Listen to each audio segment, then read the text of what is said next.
The firing range on Station Kepler 9 smelled like burnt ozone and disappointment. At least, that's what I thought disappointment smelled like after watching 17 recruits fail their basic marksmanship exam in the span of 2 hours. My name is Vorn, and I've been an instructor at the Galactic Defense Academy for the better part of 6 cycles now. I've seen every species you can imagine walk through those doors. Tall ones, short ones, ones with 4 arms who still somehow managed to miss a stationary target at 50 meters. The universe, I'd learned, was full of beings who thought they were warriors until you handed them a plasma rifle. But this morning was about to get interesting. She walked in 15 minutes late. Not jogging, not apologizing, just walking. Like time itself had agreed to wait for her. The other recruits, a mix of Talvarian scouts and Krell shock troops, turned to stare. You couldn't blame them. Humans were rare out here in the outer sectors. Most people had heard of Earth. Sure, but actually seeing one of its inhabitants, that was like spotting a myth buying coffee. You're late, I said, not bothering to hide my irritation. Name? Kira Vance. She didn't salute, didn't straighten her posture, just looked at me with these unsettling brown eyes that seemed to calculate exactly how much effort I was worth. Transport got delayed. Solar flare knocked out the 3rd quadrant docking bay. Solar flare was yesterday. Yeah, well, bureaucracy moves slower than physics. A few of the Talvarians snickered. I didn't appreciate it. More importantly, I didn't appreciate her tone. But I'd learned something over the years. The ones who came in cocky either washed out in the first week or became legends. There was rarely middle ground. Fine. Grab a rifle from the rack. You're up after Grelnock finishes embarrassing himself. Grelnock, a massive Krell with arms like tree trunks, was indeed embarrassing himself. 3 shots, 3 misses. The target wasn't even moving, it was literally a glowing circle suspended in midair, and he was hitting everything except that circle. The walls had scorch marks that would take maintenance hours to buff out. Kira walked past him to the weapon rack, and that's when I noticed something odd. She wasn't looking at the standard issue plasma rifles. She was examining them. Sure, but her gaze kept drifting to the old kinetic weapons we kept in the back. Relics. Real museum pieces from the before times when civilization still used chemical propellants and metal projectiles like absolute barbarians. Those aren't for training, I called out. Grab a plasma rifle like everyone else. She picked up a plasma rifle, held it, frowned, then put it back and reached for one of the kinetic pistols instead. A Terran M45 if I remembered correctly. Ancient technology. Probably older than most of the recruits in this room. Did you not hear me? I started walking toward her. My patience wearing thinner than hull plating on a scrap freighter. Those are display pieces. They don't even have ammunition. She pulled open a drawer I didn't even know existed beneath the rack. Inside were boxes of prefabricated rounds. You've got .45 caliber, 9mm, even some .35 and Magnum. Someone's been maintaining these. How in the 7 hells did she know where to look? Put it back, I said, and this time my voice had that edge that made most recruits jump. You'll use standard equipment or you'll leave. She looked at me for a long moment, then shrugged, and grabbed a plasma rifle. But the way she held it, gods above, the way she held it was all wrong. Her grip was too tight on the forward housing, her stance too narrow, and she had her thumb wrapped over the top of the receiver instead of along the side like every manual in the galaxy told you to. Grelnock finally gave up and stomped away from the firing line, muttering something in Krellian that definitely violated at least 3 regulations. Kira stepped up to take his place. Your form is terrible, announced Specialist Thran, a Talvarian with more opinions than accuracy. He'd scored just barely above minimum qualification last week and apparently thought that made him an expert. That grip will throw off your entire shot. You're supposed to— I know what I'm supposed to do, Kira said, not even looking at him. She was staring downrange at the target, which had reset to its starting position. 50 meters. Standard qualification distance. Then why are you holding it like you're strangling a swamp rat? Thran laughed, and a few others joined in. That's not even close to proper technique. What, did they not have training facilities on Earth? Oh, we had facilities, Kira said. There was something in her voice now, something cold and sharp. We just had different priorities. I was about to intervene to tell Thran to shut his mandibles and let the recruit shoot so we could all move on with our lives. But Kira had already raised the rifle. That terrible, wrong, absolutely backwards grip. Her stance was all compressed like she was trying to make herself smaller. Nothing about it matched standard doctrine. Target is hot, announced the range computer. You may fire when ready. She fired. The plasma bolt screamed downrange, and I opened my mouth to deliver my standard lecture about patience and breath control and trigger discipline, except the bolt hit dead center. Perfect score zone. Fluke. Shot, I thought. Happens sometimes. Beginners get lucky. She fired again. Same result. Center mass. And again. Center. 4 more shots in rapid succession, so fast I barely saw her finger move. Every single one hit within a handspan of each other, right in the middle of that glowing target. The grouping was tighter than anything I'd seen from a first-day recruit. Tighter than anything I'd seen from most graduates. The range fell silent except for the cooling hum of the plasma rifle. Next target, Kira said. The computer, apparently as shocked as I was, took a moment to respond. Then the target began moving. Side to side, random pattern, variable speed, advanced qualification. We usually didn't even test that until week 3. She tracked it. That horrible grip, that compressed stance. And she absolutely shredded that moving target. 8 shots. 8 hits. The last 3 were while the target was accelerating, and she led them perfectly, adjusting for velocity like she'd been doing this her entire life. Ithrin's mandibles hung open. That's not, you can't. Distance target, Kira said, ignoring him completely. You've got longer ranges, right? I finally found my voice. 100 meters. But that's not part of basic qualification. You don't need to set it up. It wasn't a request. Something in her tone made it clear this wasn't about qualification anymore. This was about making a point. I nodded to the range computer. The target appeared at 100 meters, which was frankly ridiculous for a plasma rifle. Effective range was 60-70 meters tops. Beyond that, the bolts started to disperse, lose coherence. You'd be lucky to hit a cargo hauler at 100 meters, let alone a standard target. Kira adjusted her stance. Barely. Just a slight shift of her weight, a minute change in her shoulder position. She sighted down the rifle, and I noticed she wasn't even using the holographic targeting system. She was looking over it, through the basic iron sights that most people ignored. She fired. Hit. She fired 4 more times in quick succession. Every shot connected. The grouping was wider than at 50 meters. Sure, but she was still landing hits at a range where most species couldn't even see the target clearly without optical enhancement. How? Grelnock rumbled. He'd come back to watch, along with everyone else. The entire range had stopped to stare at this impossible human doing impossible things. That grip is wrong. Your stance is wrong. Everything about your form is wrong. Wrong for you, Kira said, lowering the rifle. She finally turned to face us, and there was no smugness in her expression. Just simple fact. Different species, different physiology. What works for a Krell doesn't work for a Talvarian. What works for a Talvarian doesn't work for a human. But the manuals, Thren protested. The standard doctrine. It's been tested across hundreds of species. The grip you're using, it's not biomechanically sound. It should reduce accuracy, increase fatigue, compromise your shot placement. Should, Kira agreed. For you. Not for me. I stepped forward, my mind racing through decades of training and instruction. She was right, of course. We taught standardized techniques because they worked for the majority of species in the Galactic Defense Force. But humans were relatively new to the galactic community. Our doctrine was based on Talvarian and Krell and Vrian physiology. We'd adapted it for dozens of other species over the centuries. But humans, we'd barely scratched the surface of human military methodology. Show me your hands, I said. Kira raised them. I compared them to my own, to the hands and appendages of the other recruits. Human hands were different. More mobile, more dexterous. The thumb opposed the fingers in a way that was almost unique among spacefaring species, and their grip strength, relative to their body size, was remarkable. That grip you're using, I said slowly. Where did you learn it? Earth. Military training. It's called a C-clamp or thumb-over-bore technique. We use it for recoil management on kinetic weapons. Keeps the muzzle flat. Allows for faster follow-up shots. But plasma rifles don't have recoil. No, she agreed. But the neural feedback does. At least, it does for humans. We feel it in our hands, our arms. The grip compensates for that.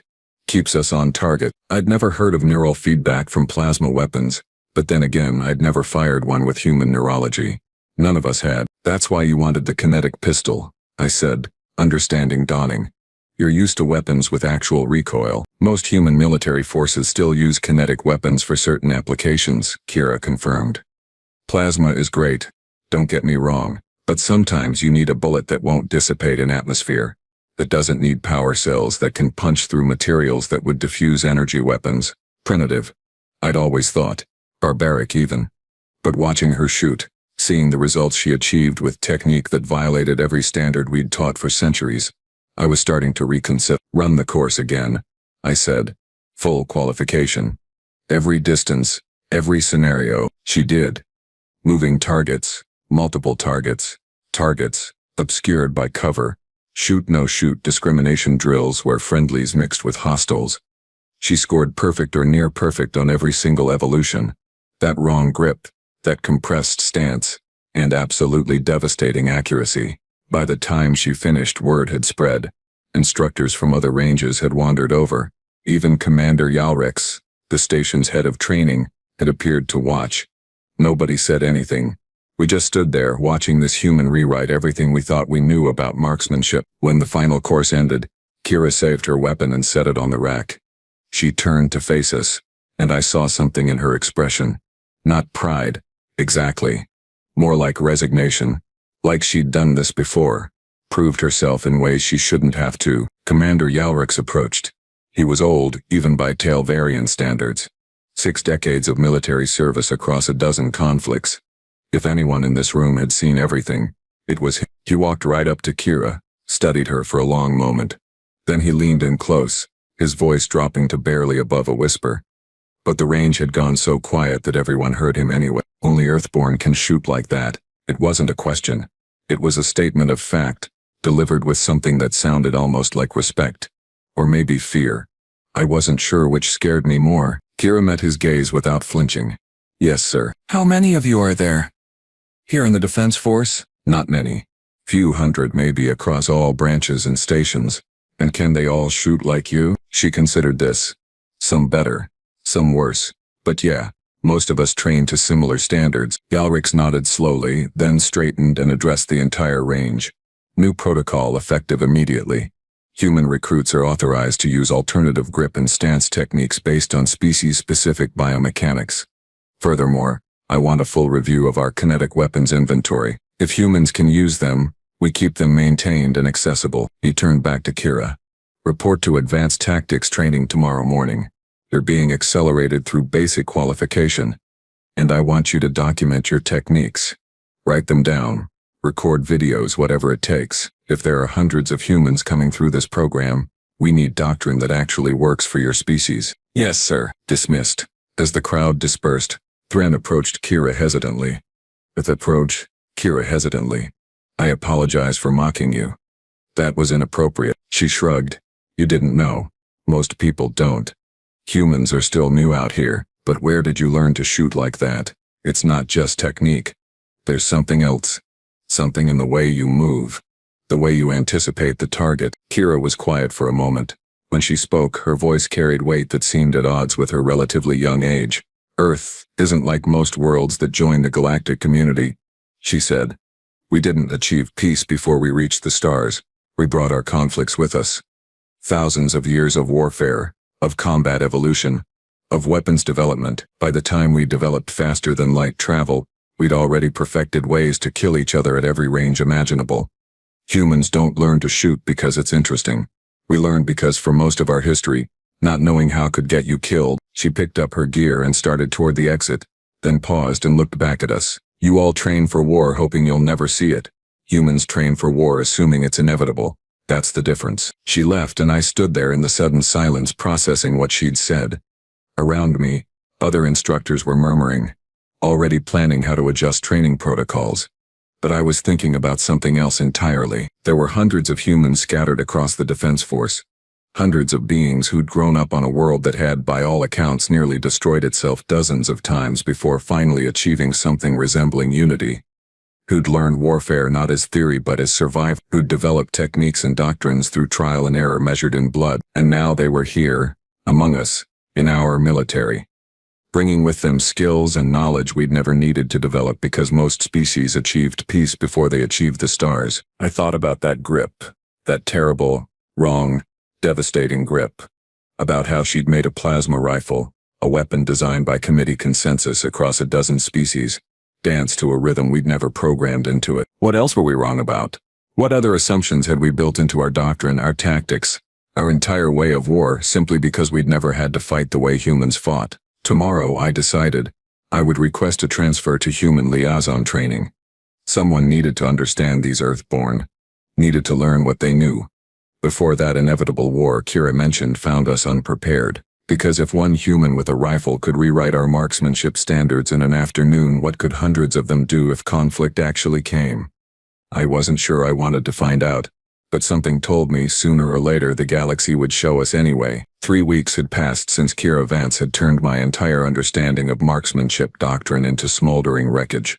3 weeks during which Station Kepler 9 had become something of a hub for what the other instructors were now calling, with varying degrees of nervousness, the human question. The human question being this: if everything we thought we knew about small arms combat was wrong when applied to Earthborn, what else were we getting catastrophically incorrect? I'd gotten my transfer approved.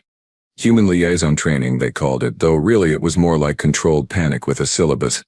There were 12 of us now, instructors from various disciplines, all trying to reverse engineer decades of human military doctrine before someone higher up the chain of command realized we'd been teaching Earth's warriors like they were oversized Telvarian. Kira had become our unwitting test subject. Or maybe not so unwitting, because she seemed to take a perverse pleasure in demonstrating exactly how different human combat methodology was from everything else in the galaxy. Today's demonstration was in the combat simulation room. Close quarters battle, they called it. Room clearing. Hostage rescue. The kind of tight space nightmare that made most species deeply uncomfortable. Humans, I was learning, had entire military subdivisions dedicated to this specific flavor of controlled chaos. Standard doctrine, I explained to the observation room full of brass and bureaucrats who'd shown up to watch. Calls for methodical advance with full squad support.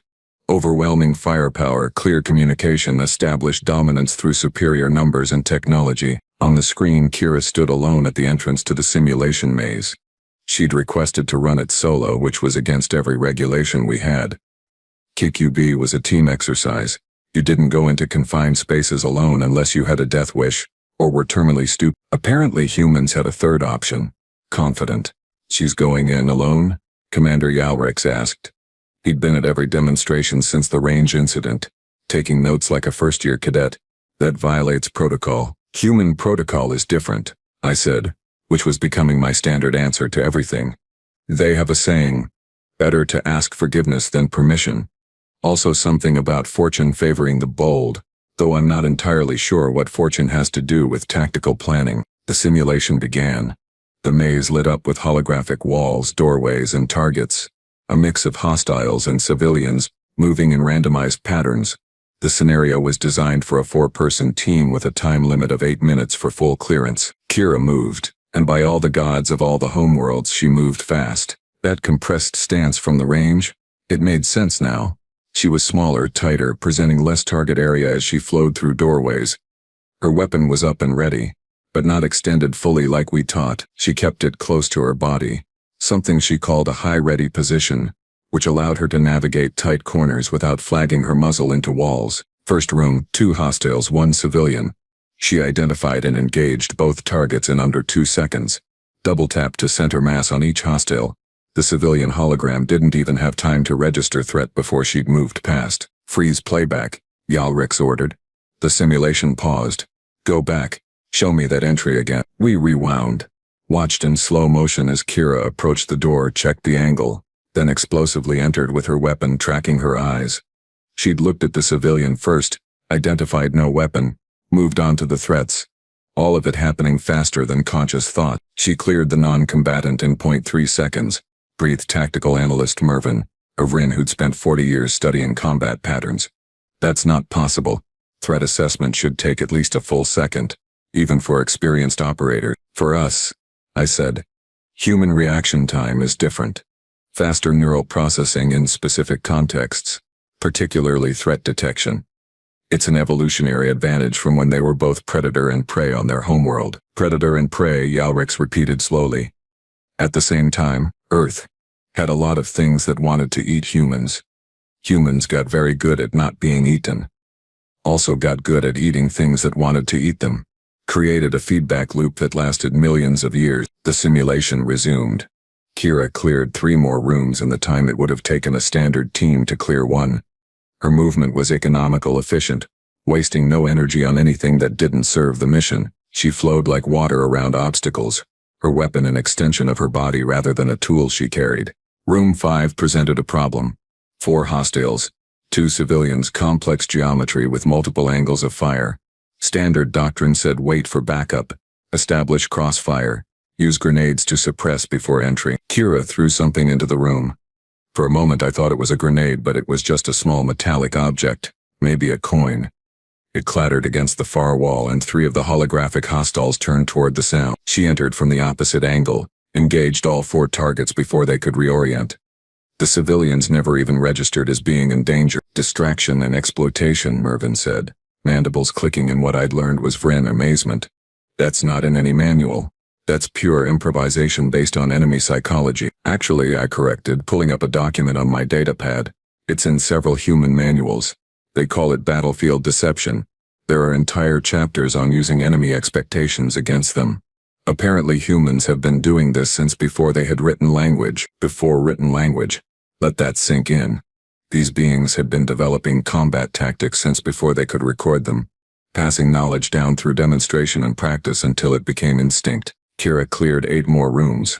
Her time was now 4 minutes, 30 seconds. She was halfway through a scenario designed for 8 minutes with 4 people, and she was doing it alone, faster. Then she hit room 14. The scenario designers, in their infinite wisdom, had created what they called an impossible room.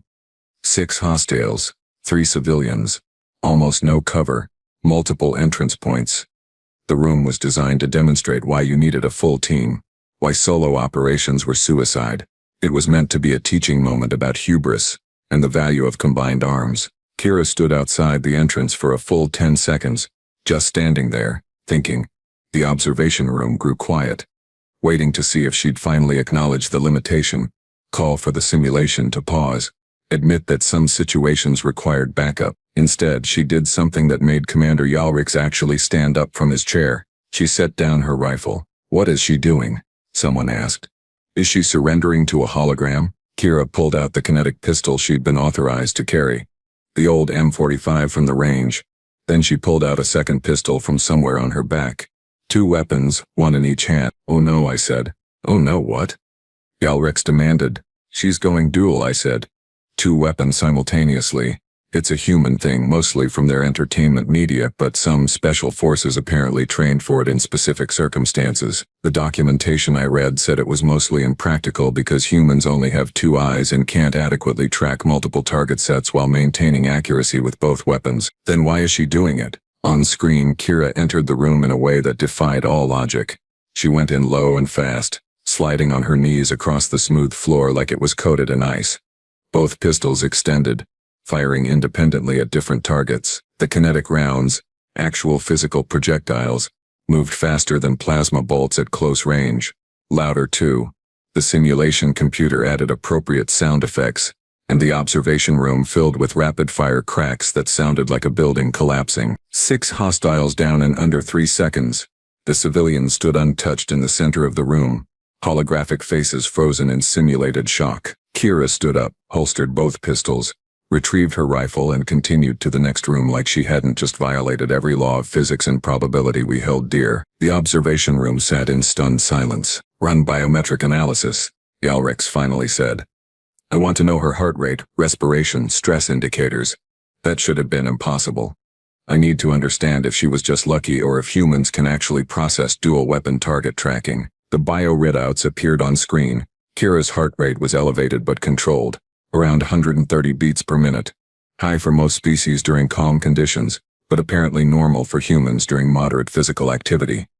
Her breathing was steady. Stress hormone levels showed she was focused but not panicked. She's calm, Mervyn said in disbelief.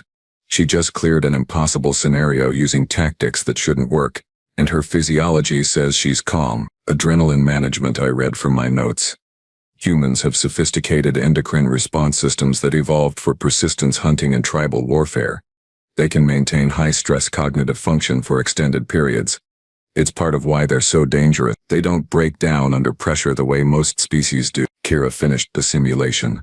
Total time 6 minutes, 12 seconds. Solo. Perfect score on target identification and engagement.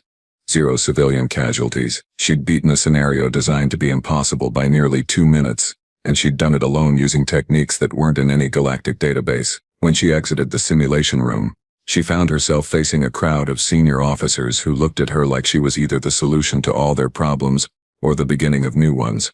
Possibly both. How? Commander Yalrix asked simply. Kira shrugged, drinking from a water container. Pattern recognition, mostly. Humans are really good at predicting behavior based on limited information. We had to be. When you're hunting something or something's hunting you, you need to know what it's going to do before it does it. The dual weapon engagement, Mervyn pressed. How did you track 2 separate target sets simultaneously? I didn't. Not really. You don't aim both weapons independently.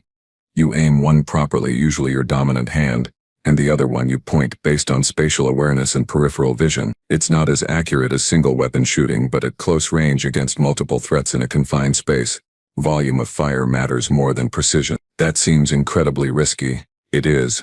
But sometimes risk is the smart choice. That room was designed to be a kill box. Standard entry would have gotten me shredded by crossfire.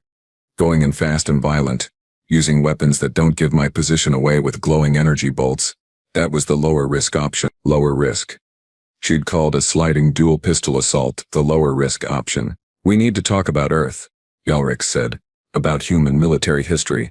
Because every time we think we understand your species' combat capability, you demonstrate something new. How much are we missing? Kira's expression grew serious. A lot, sir. Respectfully, a lot. She gestured to the simulation room. That scenario. Humans have been training for that specific situation for hundreds of years. We call it CQB, close quarters battle. We have schools dedicated to it. Techniques refined through actual combat experience across thousands of conflicts, hostage rescue, counterterrorism, urban warfare. Earth didn't have the luxury of reaching the stars and then figuring out combat. We had to master fighting in every environment imaginable just to survive on our own planet. Show us, Yalrix said. It wasn't a request. I'm authorizing full access to classified training materials. I want human instructors brought in. I want our doctrine writers learning from your doctrine writers, because if conflict comes to the outer sectors, and the intelligence reports suggest it will, I'd rather have warriors trained by humans than warriors surprised by enemies who fight like humans. That last part hung in the air. The unspoken reality that humanity's gift to the galactic community might not be art or science or philosophy. It might be the hard-earned knowledge of how to survive when survival seemed impossible. Over the next week, 3 human instructors arrived on station. Former military from Earth's various special operations communities, now serving as advisors to the Galactic Defense Force. They brought with them training manuals, historical records, and video documentation of human warfare stretching back centuries. We watched footage of combat that made even veteran warriors uncomfortable. Humans fighting in jungles, deserts, cities, mountains. Humans developing tactics for every terrain, every situation, every possible threat. Humans creating weapons specifically designed to kill other humans because for most of their history, other humans were the primary threat. This is from something called World War II, explained Instructor Marcus Webb, a scarred human who'd spent 20 years in Earth's military before joining the Defense Force. Global conflict, over 60 million dead. Humans fighting humans with industrial-scale warfare. This is where we developed most of modern combined arms doctrine. The footage showed destruction on a scale most species couldn't comprehend. Entire cities reduced to rubble. Weapons that could level landscapes. And through it all, humans adapting, learning, surviving. And this, Yalrix pointed to another video. This one showing small teams of humans moving through tight urban environments with supernatural coordination. Iraq, Afghanistan, Syria. Counterinsurgency operations. This is where we refined CQB tactics, learned to fight enemies who were outgunned but knew the terrain. Asymmetric warfare. Humans got very good at that. Both sides. Mervyn's mandibles clicked nervously. You're saying humans have experience fighting against guerrilla tactics, against enemies who use terrain and civilian populations as shields. Extensive experience. Centuries of it across dozens of conflicts. It's actually one of our specialties. We know how insurgencies work because we've been on both sides of them throughout our history. The implications settled over the room like a cold blanket. The Galactic Defense Force was designed to fight conventional wars against conventional enemies. Fleet actions, planetary assaults, clear battle lines. But if conflict came in the form of insurgency of enemies who didn't fight fair, who used terrain and deception and psychological warfare, we need human advisors in every tactical training center, Elric said quietly. Every combat doctrine committee, every strategic planning session. Not because humans are better warriors, but because you've seen warfare we haven't. You've survived it, learned from it, systematized it. Marcus nodded slowly. I can arrange that. But Commander, you need to understand something. What we're bringing isn't just tactics and techniques. It's a mindset. Humans approach conflict differently because we had to. We don't fight wars hoping to avoid casualties. We fight wars trying to minimize them while accomplishing the mission. There's a difference. Explain. Most galactic species avoided major warfare before reaching the stars. You developed sophisticated enough technology and society that conflict became inefficient. Humans didn't have that luxury. We fought through our entire development, right up until we achieved faster than light travel. War is part of our cultural DNA. Every human civilization, every nation, every tribe has warfare woven into its history. We don't glorify it, most of us hate it, but we understand it in ways most species don't need to. Kira spoke up from where she'd been quietly observing. That's what I meant on the range. You train for war hoping you'll never see it. We train for war assuming it's inevitable. Not because we want it, but because our history taught us that hope isn't a strategy. The room fell silent. Outside the viewports, space stretched infinite and cold. Somewhere out there, intelligence suggested, forces were moving that didn't respect galactic peace. Pirates, rogue states, possibly even hostile species from beyond explored space. All right, Elric said finally, here's what we're going to do. Full integration of human combat doctrine into Defense Force training. Kira, you and the other human recruits are being transferred to accelerated instructor development. Marcus, Webb, I want your team working with our curriculum designers. We're rebuilding our close quarters combat program from the ground up. Human methodology is the foundation. He looked around the room at all of us. Instructors who'd thought we understood warfare until a small human with a wrong grip and a right attitude had proven otherwise. Earth survived 10,000 years of warfare and emerged as a unified spacefaring civilization. That means they figured something out that most species never had to learn. I'd rather learn those lessons from allies during peacetime than from enemies during war. 3 months later, the first class of human-trained CQB specialists graduated. They moved differently than previous classes thought differently. They'd learned to shoot like Kira, fight like Marcus, think like humans who'd spent millennia perfecting the art of controlled violence. I watched them during their final exercise, saw them clear rooms with efficiency that would have seemed impossible a year ago. Saw Talvarians using human grip techniques, Krell employing distraction tactics, Vern sliding through doorways with kinetic pistols blazing. Kira stood beside me in the observation room, now wearing instructor insignia herself. You changed everything, I said. One demonstration on a firing range and you rewrote our entire approach to combat training. She shook her head. I didn't change anything. I just showed you what humans already knew. What we had to learn the hard way. Do you think it'll be enough? If conflict comes? Kira was quiet for a long moment, watching the graduates move through their final scenario with precision and confidence. Honestly, I don't know. War is unpredictable. Even with all our experience, humans still get surprised. But I know this. You're better prepared now than you were. You understand that there are different ways to fight, different ways to think about combat.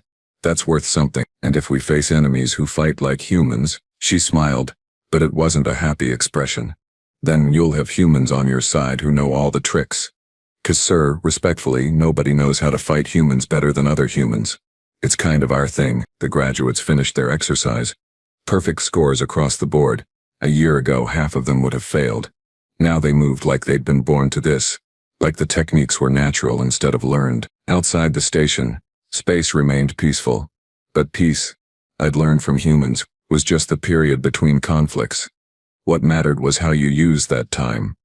Whether you prepared or pretended threats didn't exist. The Galactic Defense Force was preparing now. Learning from a species that had fought its way across 1,000 generations to reach the stars. learning that sometimes the best teachers were those who'd survived the hardest lessons, and somewhere in the back of my mind I wondered if the galaxy was ready for what humanity had brought to it. Not just their technology or their diplomacy or their art, but their deep hard-earned understanding of what sentient beings were capable of when survival was on the line. Kira had been right that first day. Humans trained for war assuming it was inevitable. Now, thanks to them, so did we. Whether that made the galaxy safer or more dangerous only time would tell. But at least we'd be ready. At least we'd learned to shoot with the right grip, even if it looked wrong to everyone else. Sometimes I'd learned the right way looked wrong until you understood where it came from. Until you understood the countless generations of trial and error, success and failure, survival and extinction that shaped it. Humans called it evolution. We called it doctrine. Either way it was working, and that, I decided, was enough.